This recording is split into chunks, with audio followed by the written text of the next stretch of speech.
лимон дарагы. Бул жерде өзү мына дарагы турат, урматтуу мекендешим, колунда лимон, күн тийген жагы кичине саргарып бышып калыптыр. Мен лимондон дагы мисал алдым, урматтуу мекендешим. Мисал алышыбыз керек ар бир нерседен, сабак алышыбыз керек. Алманы көрсөк кызыл өтө жегибиз келет. Лимон десе эле биз оозубуз ачышып башкача болуп кетебиз го. Адамдарда, урматтуу мекендешим, кээ бир адамдар бар, лимон сыяктуу ачуу да. Эстегениңде эле мында башкача болуп кетесиң ал адамды. Көргүң келбейт, жек көрөсүң, жакындагың келбейт, сасып турат ар дайым, өзүнүн характери менен сасып турат ар дайым. Кээ бирөөлөр жеңем үчүн сасып турат ар дайым, ушу лимон сыяктуу. Кээ бирөөлөрдүн аялы ушундай лимон сыяктуу сасып турат, ачык ар дайым. Бир жакшына мамилеси жок, характери жаман, өзү жаман.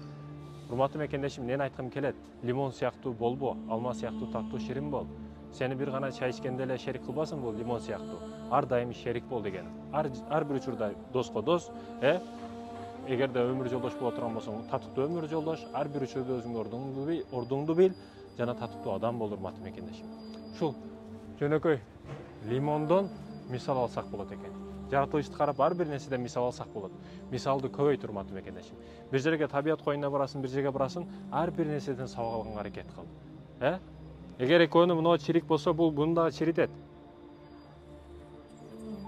Мына досуң боло турган болсо, бул сен боло турган болсо, сени дагы чиритет. Айтайын дегеним, чөйрөңдү дагы алмаштыр. Эгер сен бир нерсеге жетелек болсоң, себеби ушул чөйрө сени ушул жашыңа чейин ушул нерсеге алып келди. Эгер сен өзгөртпөсөң, сен жашооң өзгөрүлбөйт.